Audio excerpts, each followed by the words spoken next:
Indiase, global leaders are not a minority. Indiase is the only magazine where things are truly kings and panicers are truly pashas.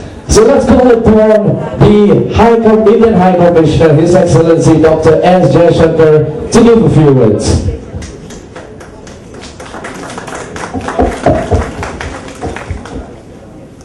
Good evening, Your Excellency. Thank you for being here. I'm so proud and honored that you're here today, and you have a special attachment for us. I mean, we're especially sentimental about you because you launched our magazine 1.5 years ago over here with wondrous words, and I know you're still a very strong supporter. Please speak to the audience here and tell us what you think of us and what you think about our future.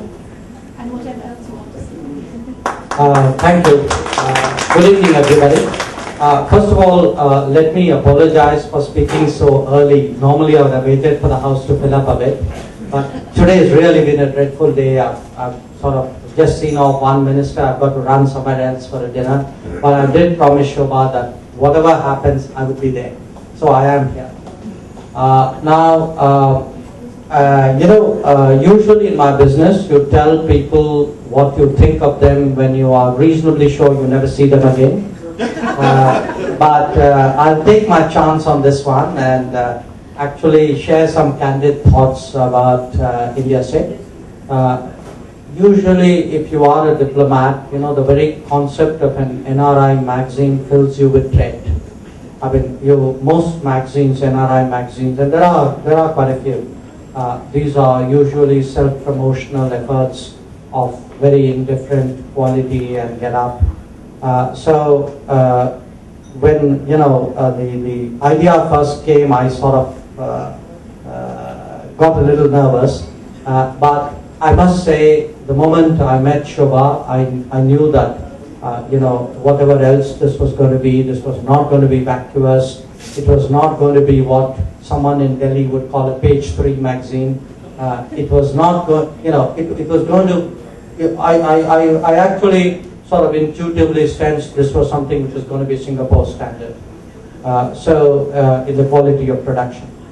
So I actually sort of exhibited, I think, a fair amount of enthusiasm and optimism when we first met.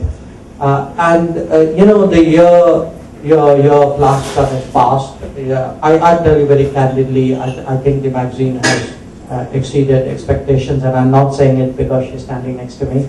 I get a lot of magazines, okay, because any diplomatic mission is fair game for anybody who prints anything.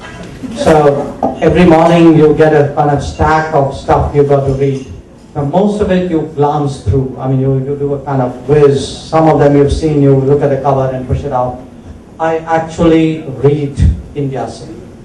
And not only do I read Indiase, I can tell you as a frequent flyer, I've seen people on aircraft next to me who read it. I once told her about an encounter I had with somebody in Changi airport who was actually getting it. I see people in the clubs that I belong to who read it.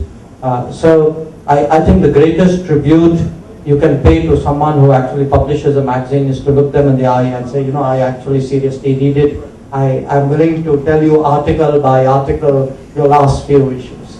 But more than that, I think we've had in this year and a half a very good relationship about the magazine. I particularly like the idea that you have leveraged the magazine to actually make it something bigger.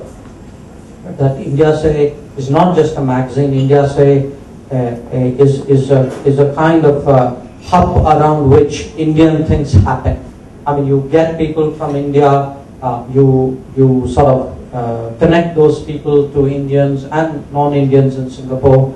So your literary salons, some of which I've had the privilege to attend, have been very successful. So I kind of like the idea that you constantly testing the limits of what you can do with Indiase. I hope you keep pushing the limits on that. I'm very confident the magazine will continue to do well. And in fact, when I was walking in, I said, I'm now at a stage and age where I can freely dispense advice, particularly when I'm not paying for it. And I was actually going to say that why don't you anchor it in Singapore but do a larger coverage. And I found that that's exactly what we're planning to do. So I know that, a number of other people, I'm a very envied High Commissioner. In this region, the other ambassadors and High Commissioners all feel that this is the place where things happen. Why does it happen in Singapore? Why doesn't it happen in my country? So I hope you spread the good things around a bit more. It'll make my life a little better. And make it a more, continue to, I already see you've reached into the Gulf and I see coverage of other places. I think if you keep growing there, you get a wider ring of admirers. But at the end of it all, do remember that I am the original admirer. And I continue to be so. So let me wish you all the best on this occasion. And I told her that maybe 10 years from now, when I'm retired, I'll come back and give a longer speech. Thank you so much. On behalf of Indiase, we'd like to show our token of our appreciation to His Excellency, Dr. Jaishankar, and a small token of appreciation to Mrs. Jaishankar.